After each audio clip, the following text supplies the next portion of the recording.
All right. Good morning, everybody, and thanks for joining us for our quarterly Bureau of Meat and Poultry Businesses office hours. I'm Dan Richter. I work in the Office of the Secretary at the Department of Ag, Trade, and Consumer Protection. With us today, we have Jeff Swenson, Livestock and Meat Specialist at DATCAP. We also have Paul Humphrey, the Director of the Bureau of Meat and Poultry Businesses at DATCAP.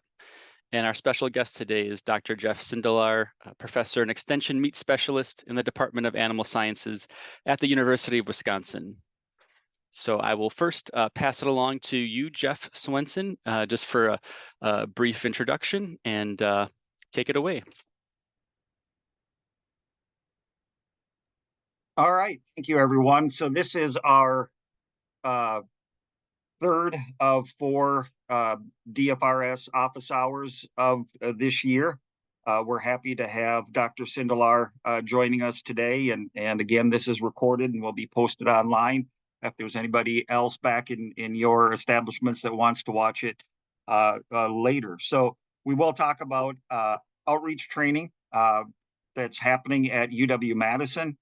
For those of you that may not know Dr. Sindelar, he's well known within the industry, is the extension meat specialist at UW-Madison and does several short courses throughout the year. And he'll walk us through some of those that are upcoming and some of the programs that he will be offering within the next year. With that, I should say that the latest round of meat and poultry infrastructure grants has closed. Those awardees have been notified and those contracts have been sent out. And just the next round of those grants will be open early 2025, likely around March of 2025 for another round of funding there. And for any meat processor that does have the meat and poultry business grants that will be closing at the end of this year, please be in touch with us if you are having any challenges in your projects or getting that money spent. We want to be in contact with you regarding that. But the larger grants that were awarded last year, the cutoff is December 31st of 2024. With that, I'll pass it over to Bureau Director for the Division of Food and Recreational Safety, Paul Humphrey. All right, thank you, Jeff. All right, a few updates on behalf of the Bureau of Meat and Poultry Businesses. We've been busy hiring. So thus far this year, we've had 11 new meat safety inspectors start with our program, which we're very excited for. So I anticipate seeing them in the field with other staff or job shadowing current inspectors as they get going with their development. As far as the other positions in the program, we're fully staffed in our veterinary and supervisor ranks as well. Some real quick reminders for meat establishments. Please take advantage of your weekly meetings with your inspector. Those are great opportunities to share information, ask questions, discuss any open NRs and progress towards addressing those things. Mentioning NRs, please respond to those in a timely manner. That's important. If for some reason there is a disagreement about the noncompliance, its citation, the support for it, and that's not able to be resolved with your inspector, please do follow the appeals process to have that further considered. All products bearing the marks of inspection are to be produced under a HACCP plan, meeting the requirements of 9 CFR 417. And for our state inspected establishments, it's a requirement that all formulations for products bearing the marks of inspection be submitted and approved prior to production and labeling with the marks of inspection, and the reference is provided there. Please do adhere to your approved schedule agreements. That's really important when we talk about products produced under inspection. So any days that are not in operation or any changes are needed to your schedule, please communicate those to your meat safety supervisor so we can make proper adjustments. A significant change that I'm presenting here this morning relates to our water sampling program. Historically, the Bureau has conducted water sampling on the behalf of meat establishments, state inspected establishments, so private supplies, municipal supplies, ICE, etc. The program is just continuing that practice going forward. And so again, the reference provided there is 9 CFR 416-2G1. That testing is not a requirement of our state program, rather it's a requirement of meat establishments. So this change only impacts state establishments. Federal establishments will know this regulation, this requirement, and are accustomed to providing documentation of water analysis to their inspection personnel. Further information will be shared with meat establishments regarding the particulars, regarding the transition in the coming weeks. Speaking of sampling, this is a slide showing last year's sampling numbers. The sampling period is not yet concluded, but I thought it might be something good to review and just kind of go through what the numbers look like for fiscal year 2023. You'll see the different testing programs. Those should all be recognizable to many of you: ground beef testing, BMT, beef manufactured trimming sampling, other than trim, bench trim. And then we have our RTE sampling we do on RTE products, ready-to-eat products. And then there's IBT and RLM, which I'll discuss further in detail in coming slides. We see the positive results. We did find a few, but overall, a very low prevalence detected in product. So that's a positive story. So at the end of that previous slide, I discussed IBT, RLM. IBT stands for Intensified Verification Testing, and RLM stands for Routine Listeria Monocytogenes Sampling. And so there's a distinction and a difference there, and we'll discuss that a little bit.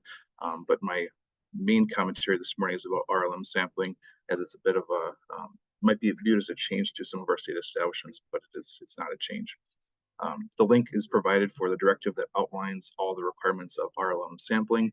And as a state program, we are at least equal to the federal program. And so our procedures are largely modeled after the provided directive.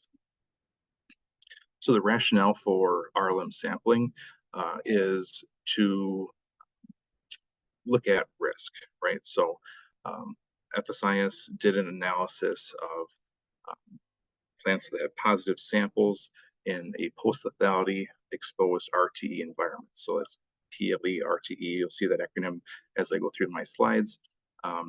And those plants that, of course, have had product positives, food contact surface positives, non-food contact surface positives. Within the last 3 years in a post-lethality exposed RTE environment, most commonly in plants under alternative 3, with a production volume of less than 1,000 pounds per day. So FSIS determined plants with those parameters have the highest probability of having a RLM or a Listeria positive product sample.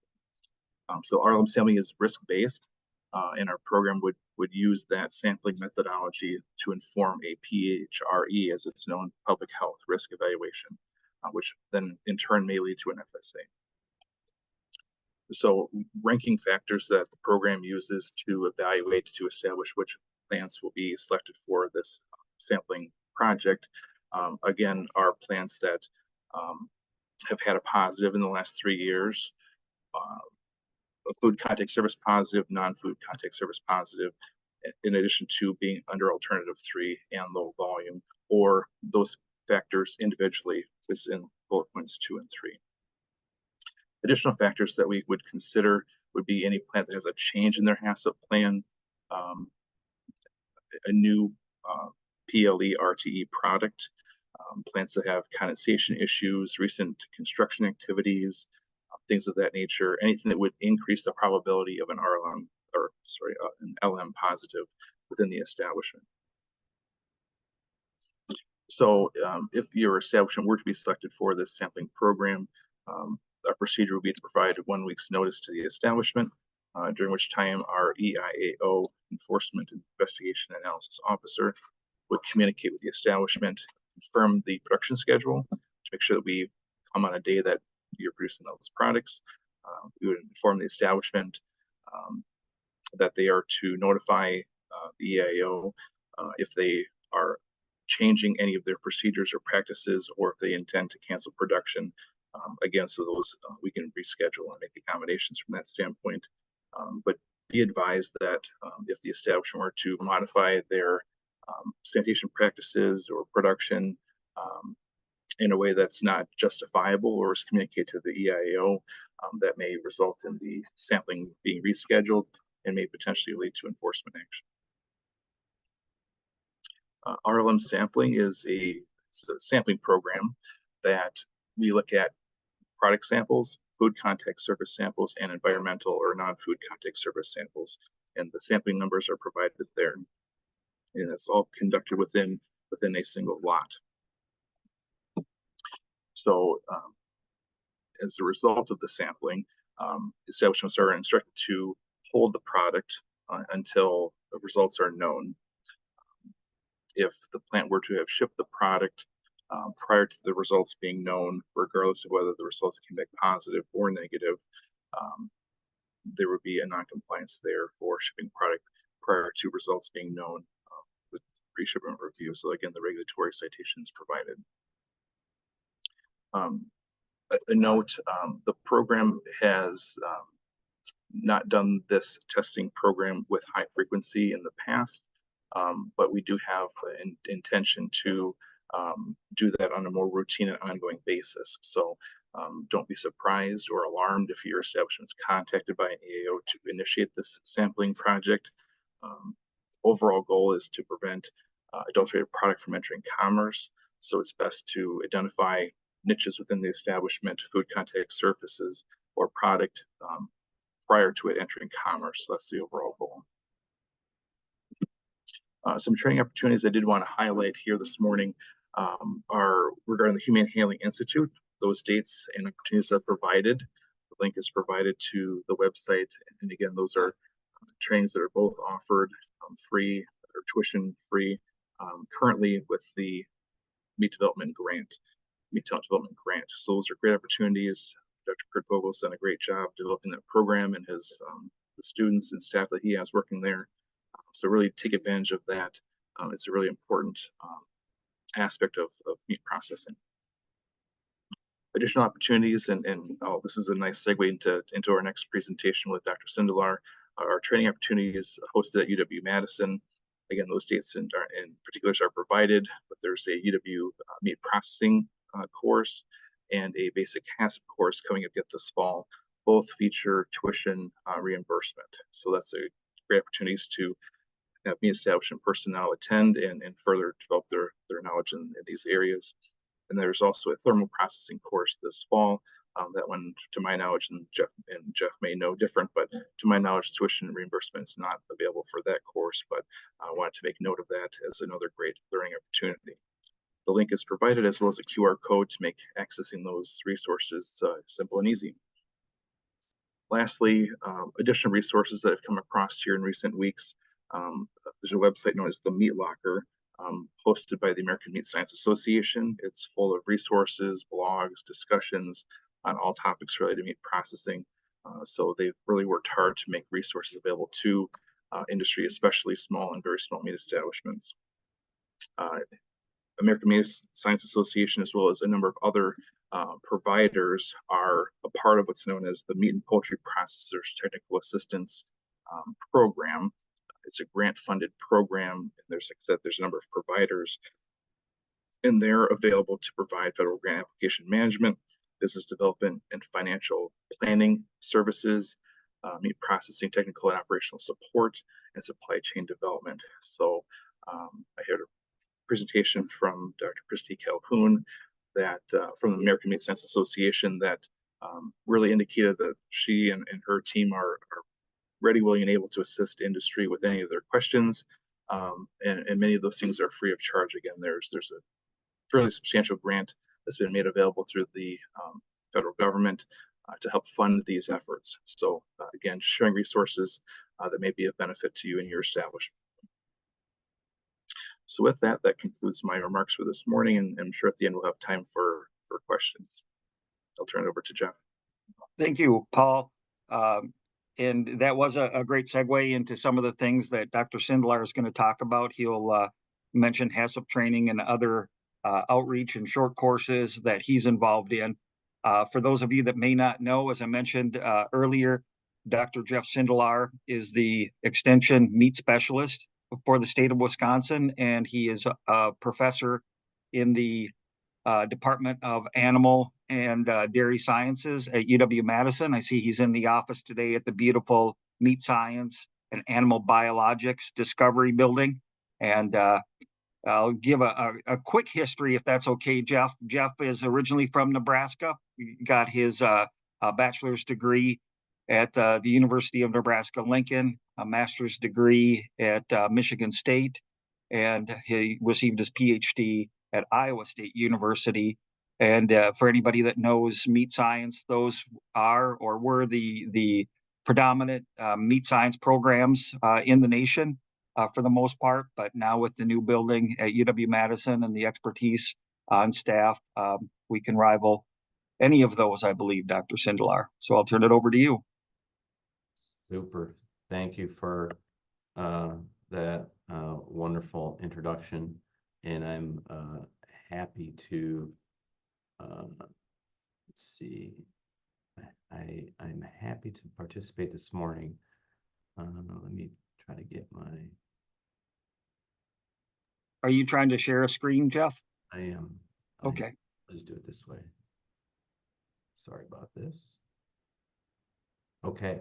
Well, good morning, everyone. Again, my name is Jeff Sindelar, and I can confidently say that the University of Wisconsin-Madison Meat Science program is one of the preeminent programs in the country. It's for historically, it's been a national and international powerhouse. It's where a lot of basic science has occurred and basic science findings. So if you ever heard the term pale, soft, and exudative, that term was invented and researched here, and lots of other stuff as well.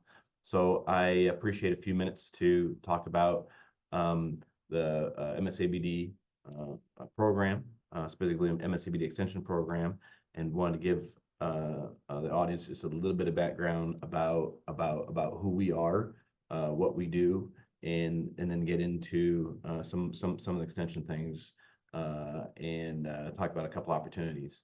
I've had the wonderful opportunity to serve in this capacity as a professor and extension meat specialist for a little over 16 years, and I've had a chance to work with many in the state of Wisconsin meat processors as well as beyond to help support the growth and the viability of the Wisconsin meat industry, and work very closely and collaboratively with the Department of Ag, Trade, and Consumer Protection through the Meat Safety Bureau or through economic development, right, with Mr. Jeff Swenson, to do some pretty cool things that I think lots of other states across the country wish they could. So, right, our industry in the state is really important for lots of reasons, and it's great to see this forum and other support in form of grants and educational programs, whether it be here in Madison or at River Falls or somewhere else that are available.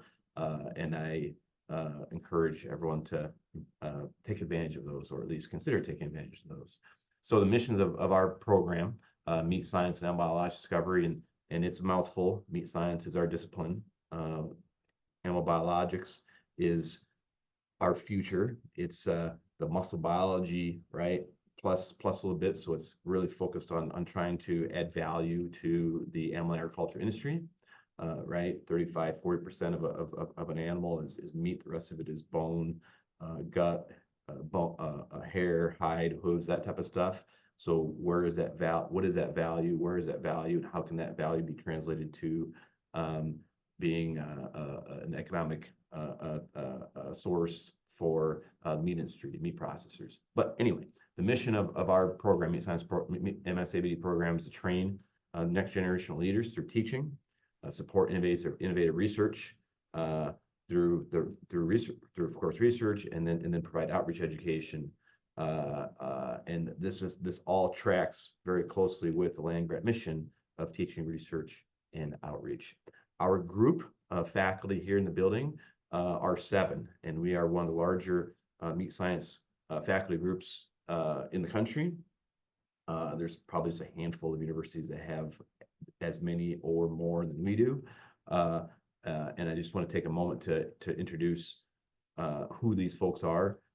Wei Guo, up in the upper left, he's an assistant professor in animal biologics, so he's working on the AB part of the MSABD name.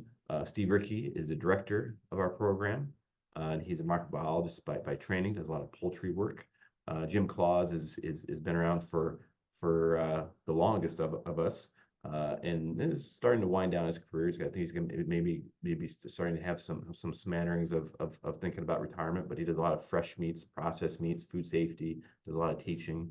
Really big anchor in our program. On the bottom left, Vanessa Leone is another animal biologics assistant professor. Interestingly, Vanessa provides an immunology background. So she used to work at the University of Chicago with people, humans, and then got into microbiome and understanding what the health of the gut is. And so she leverages that to try to understand animal biologic opportunities, and Wei is more of the classical meat scientist, muscle biologist. Then myself, I do a lot of work with processed meats and food safety and other stuff. Mark Richards is the second on the list of being a veteran here, and he's really a food chemist by training. An incredible wealth of knowledge regarding lipid oxidation and other stuff. And then Sarah Gregg on the bottom right is our newest addition. She's an associate professor. Has been here just a little over a year. Came out of Kansas State University, and she does a lot of food safety and animal microbiology with a heavy focus on animal microbiology. So understanding things like how does salmonella carry through the lymphatic system of beef or pork carcasses, and how does that impact food safety and other stuff. We also have a large staff in the building. Right now we're at 13, and then there's technically 14 because we just hired another person with some microbiology expertise. But you can see we've got an array of folks that support what we do, the teaching, research, and outreach stuff in different ways. The first three, Heather Hunt, Colleen Crummy, Russ McMinn, work with me, and specifically Heather and Colleen help support the extension program, which I'll get into a little bit. And then we have Dylan Walker as our plant manager. We have two people, two staff supporting our retail store.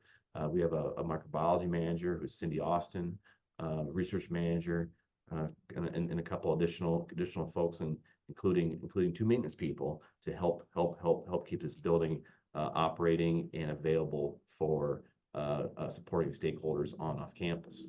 More granularly, more specifically. So for those of you who don't know that much about me or maybe forgotten, which is awesome, my program is research and extension. So on paper, about 20% of my job is to conduct research, and that focus of research is generally in the scheme of quality and sensory characteristics of processed meats, non-meat ingredient functionality in meat products, and an intervention strategy to control pathogenic bacteria.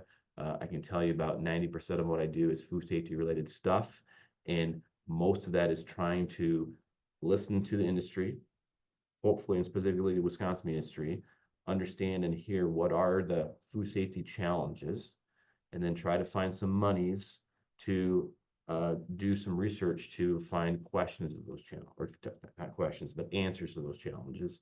And hopefully those answers become practical and effective and simple to implement, so that your lives, our lives, can be made just a little bit easier, a little bit brighter. And that occurs not only at the state level, but all the way to the national level. We have a good relationship with not only Wisconsin Food Safety Bureau, but also USDA Food Safety Inspection Service Group, and we're in constant conversation about how can we help each other within the constraints of us being researchers and the government being doing, serving their role to protect the food supply for all consumers. The heavy part of what I do is extension, and this just kind of lists, right, in a higher level what my role is.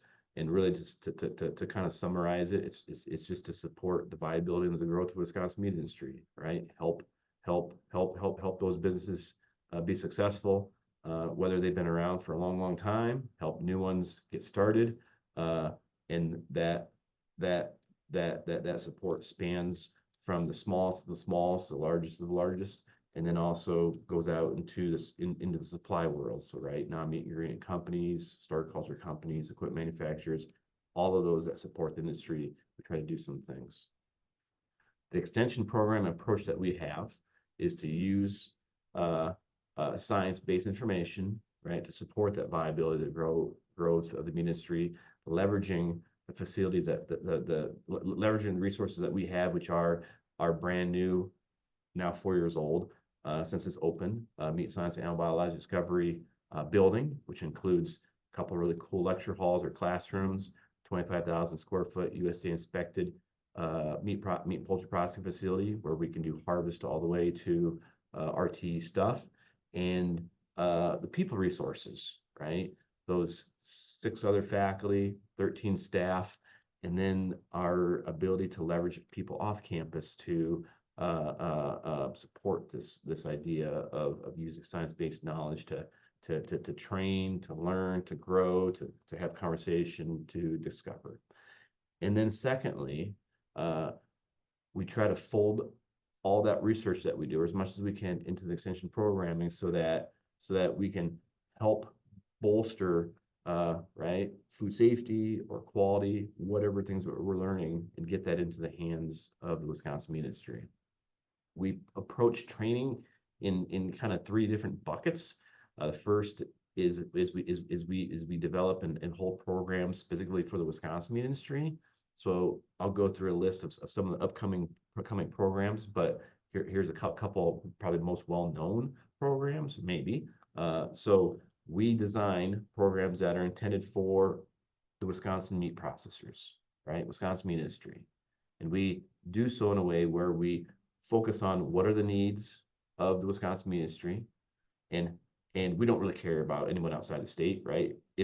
However, we do get others from outside the state to attend these programs, but the focus is really on the Wisconsin meat industry. So we have 2 very specific programs that now are in our annual lineup to accomplish this. The first is a brand new program called the Wisconsin Harvest and Fabrication School.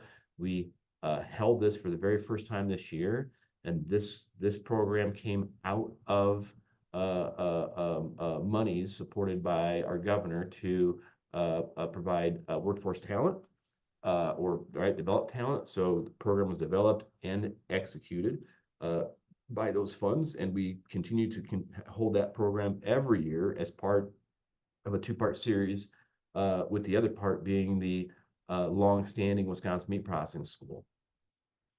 So this provides a continuum of from hoof to plate education, meat science-based education, right? That focuses on meat processing, food safety, sprinkle in some economics, some research development, and a few other things to give participants a good sense of a good experience, a good launching board or springboard for being successful, or for those that need reminders in these areas.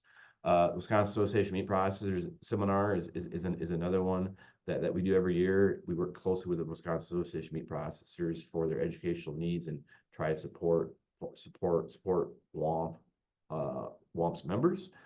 Second group is national international meat industries. So in addition to the focused support in the state, we also want to support the entire meat industry. So we have a couple programs. One being an example, Meat Snacks Short Course, which is held every spring. We've done it 3 times now, and we'll continue doing that as long as there's a need. But we hold that program for any meat processor, small, medium, and large, anywhere across the country, around the world, that has an interest in learning more about the science and application about meat snacks. And then we also do custom tailored company specific training programs. Probably the one that's most well known is the Master Meat Crafter program, but we also do a lot of one-offs. And I just got off the phone with a company who's interested in doing a 1-day training, and we talk about what are the learning goals, how much time, what do you want, what are the specifics that we want to learn about, and we do those as we can kind of plug them into the schedule, and are able to align successfully with those. A little bit more about the Master Meat Crafter program, which has been going on for a long time. Consequently, this was a program that was launched because of the collaboration between UW-Madison and the Wisconsin Department of Ag, Trade, and Consumer Protection. And specifically, Jeff Swenson was the impetus for really making this happen. And there's stories, there's a cool story behind this, which I'll leave for another day. But in essence, we're starting through our 6th class. It's hard to believe. It's a 2-year program. As part of the program, there's some cost to do it. Of course, we invest a lot of resources into the program so that participants can get the absolute most out of it that they can. And that of course unfortunately drives costs. But there's 4 main elements that everyone has to complete throughout this 2-year journey. One is attending 6 2.5, and actually they're closer to 3-day workshops. We call them schools. We just happened to finish one of those yesterday, which was a food safety meat microbiology school. Everybody has to work through several homeworks throughout the course of a couple of years, develop a mentorship program, and conduct that for at least a year, and then develop and successfully complete an implant research project so that we can help everyone understand experimental design and how to develop a good question, and really just how to do research and development type stuff. Objectives of the Mass Meat Cooperative program are to provide participants with well-rounded, in-depth, comprehensive knowledge about meat science, meat processing principles, provide development opportunities for future meat industry employees and leaders. I always try to remember or not forget that every big plant started out as a small plant, and every big plant needs nurturing just as much as every small plant, and everyone between. And then thirdly, help ensure the meat industry remains strong and viable for years to come. And that really is the big one. So we do quite a few programs. We've finally gotten to a point where we kind of have a good slate to offer, programs for Wisconsin meat industry, for the Wisconsin meat industry, programs for the meat industry at large, and then some of these custom and unique ones. All of this information is housed on our MSABD website. So if you Google it or follow this link, you simply just need to get over to the extension drop-down page, and then we have all of our courses listed. So here's the big ones coming at this fall, and this food safety meat microbiology school is one that we just wrapped up yesterday. And then finally, I thought I would walk through a few of these training opportunities just to get a little bit more granular in terms of what we do, what we cover. So the Wisconsin Meat Processing School is coming up here in about a month. This one has been going on way before my time. Actually, it was started by Dr. Dennis Beege, my predecessor. And for many years, it rotated between UW-Madison and UW-River Falls. And so we still collaborate with UW-River Falls. We have faculty that come down and serve as instructors. But this program, you can see the topics covered, everything from basic meat science to artisanal meat processing. This program covers all the bases as best we can in 3 days. And the course in the last couple of years has actually morphed from a 2-day program to a 3-day program so that we can get all of the stuff covered and do so in a way that is as impactful as possible. So we cover these different topics. We introduce different technologies, and then we also have hands-on demonstrations. So we make 15, 18 different products throughout the course of those 3 days. Fresh sausages, cooked sausages, emulsified sausages, acidified sausages, ham, bacon, and then we learn about the science of how they're made, food safety about them, the regulations about them, the labeling about them, and then after making them and learning, talking about the practical aspect, we follow up and then we sample and we evaluate all them, we talk about them. So we will take this full circle approach of classroom, hands-on learning, evaluating the products to kind of connect all the dots in terms of how does science and practice in the real world all kind of work. We have a couple other things. So in a couple months, we have an event called Wisconsin Animal and Meat Industry Coalition Conference. This is planned to be held at the Pyle Center in Madison. This is really an opportunity for the industry, all of it in the state of Wisconsin, to come together to one location so that there's conversation, ideas exchange, right? Just a venue for cross collaboration and building relationships, networking. Hinging this together, our lineup of speakers, and I've just kind of listed some of the topics that we're working on. One of those is hot topics, discussing a lot of environmental, labor, safety issues, and so forth. A second session or chunk is understanding the future of your business, understanding your customer, what are they looking for, why, how has that changed. We plugged the Wisconsin Meat Industry Hall of Fame induction ceremony, as well as Wisconsin Livestock Meat Council scholarship presentation, and also recognize awards and accolades by the Wisconsin Meat Industry as part of an evening program. And then we have a second day morning, really, where we're planning on covering product innovation as well as supply chain, right? How do you get ingredients? How do you get meat to your plants? How do you get your products out? How does all that work? We hold a couple HACCP courses, basic HACCP courses for meat and poultry processors every year. We held one in the spring. We're holding one in the fall. This one is coming up in October, so a couple months and a few weeks away. And this is a course that's accredited by the International HACCP Alliance, which means that go to the course, take an exam at the end, successfully complete the course and the exam, you are deemed as trained in the 7 principles of HACCP, as and that of course meets a regulatory requirement for training. You also are added to a list that's held by the International HACCP Alliance that you are trained in HACCP and will always be until eternity. So here's a bunch of information on it. And of course, there's registration information on our website. And then finally, this fall, a brand new course that we're really excited about. We've been wanting to do this for a long time. Just haven't had the resources to pull it off. And now that we've got a great building and a great staff, we can do it. And so we're going to be holding a thermal processing workshop. It's a 3-day program. We call it a workshop because it's very hands-on. Lots of some classroom discussion, but a lot of hands-on learning regarding thermal processing. It's really an A to Z program with a ridiculously good, strong speaker lineup.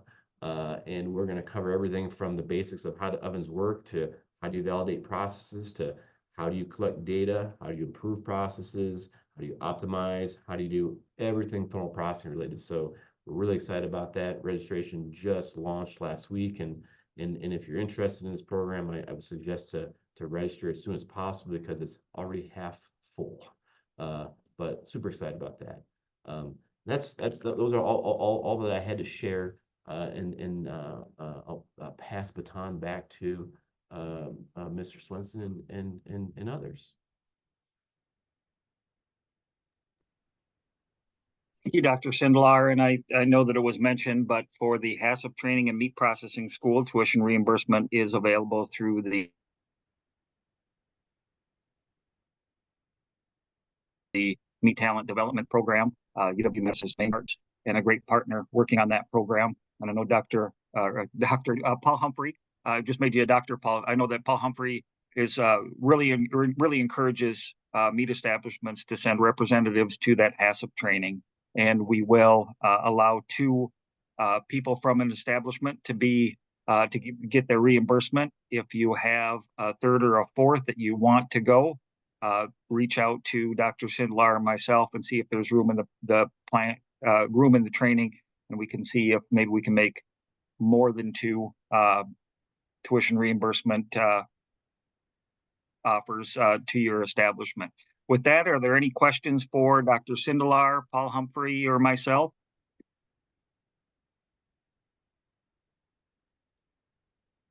I had a question for Dr. Sindelar, and I put the link for the workshops in the chat, but can you talk a little bit about the class sizes for some of the trainings, and also kind of the importance of the blend? It seems like a lot of them or all of them are a blend of lecture and then like practical application. So kind of why is that dynamic so important? Yeah, happy to. So the first question about class size. So we typically, depends on the program. So we typically, a lot of the programs have a limit of about 50 people, but in some courses like the animal harvest and fabrication school, we limited it to 30, and we had about 25. And there's a lot of hands-on stuff, which is the reason for that. Um, so it varies among varies from program to program, and so, and that kind of drives the cost. And I wish that we could do everything for free. Unfortunately, the world is different today than it was 30 years ago, and it cost you know we have resources that we have to cover, and so we have to find this balance of making sure that we have that we have good a good teacher to participant ratio, but also that we're paying the bills. And I can tell you the Wisconsin programs, just openly and honestly, we don't really make money on those. Those are just about break even, and that's okay, right? That's we're not in it to make money. We're in it to cover our costs and make sure that we're supporting the industry as much as possible. The other question about the format of the courses. So uh, we are big believers that it's important to learn things in the classroom, right? It's important to learn the foundational elements of meat science and food safety disciplines, right? What is happening at the protein level? What's happening at the micro level? And then in order to better understand that, we like to incorporate and take those concepts from the classroom and then do visual things, because we know that the average person has to be exposed to information like 7 times for you to really commit it to memory. So if we present something in the classroom once, right, there's number one. If you hear it from someone else, that's number two. If you talk about it right over a break or a lunch or something, there's three. And when you can tie a conversation with an actual right physical event, it bolsters that significantly. So we try to incorporate that hands-on, so that not only is another exposure to information, but it's also a time to discuss and get conversational, right? And then we try to evaluate products or discuss what we learned from that as much as possible, because it provides some of those aha moments of, oh, right, we talked about muscle contraction. I didn't quite understand the whole solubility, thing, but I learned about it in the classroom. We talked about it during a demonstration making hot dogs as an example, and then I saw what happened when we're evaluating the texture of those hot dogs, right, later in the program, and those things can tie all that stuff together. So. And I'll make a comment. I'll try to pose it as a question for Dr. Sindelar, but the workshops that you do or the short courses in schools are not, you're not the professor leading all the discussions. I think that it's what always impresses me is that if there's a topic that you are wanting to cover, because it's a need in the industry, you go out and find the best person in the nation to cover that topic. That's correct. I actually talk very little at these programs. I could talk a lot, but I know that doesn't provide the most effective learning.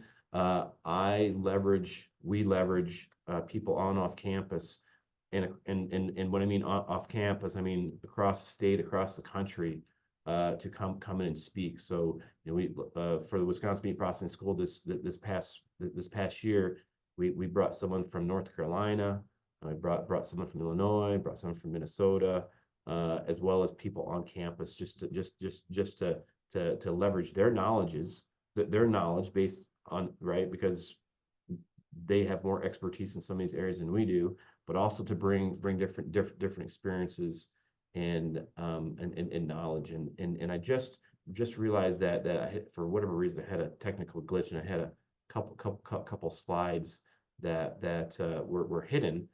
So if I had a minute, maybe I just might share a couple pictures as we're having some of this conversation to show what some of these programs look like, right? So here's some pictures of a Wisconsin focus program. This was a pre-commissioned workshop, Wisconsin Meat Processing School, Harvest and Fabrication School, right? So big group, classroom stuff, and then we bring people in the plant. Picture on the left is a couple instructors, one from Hauptman, one from Polyclip, and we're doing some stuffing, clipping demonstration. Do some harvest demonstrations, do some ready packaging demonstrations. So it's important, right, to use the people and the expertise and the facility to kind of bolster some of this learning. And here's an example of here's some pictures from a meat snack course, and that's actually me in the upper left actually doing something. So yeah, so right, we make products, we talk about products, we sample products, we talk about it more, we bring in technologies to demonstrate. The picture on the bottom right shows some equipment that was brought in only for this course at a tune of about $1 million, about $900,000 for the equipment. And we work with external companies to say, hey, right, we want to demonstrate this. Can you help us teach this technology? And then we have a couple people in that picture that actually work for ingredient companies that are involved as well. And then right, we just try to, again, leverage the facility as much as possible, right?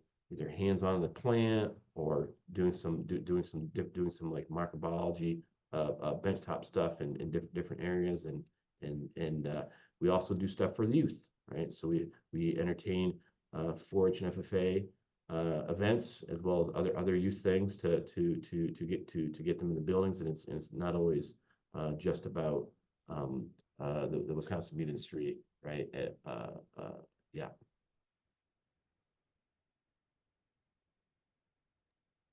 All right, are there any more questions or final comments from Paul or Dr. Sindelar?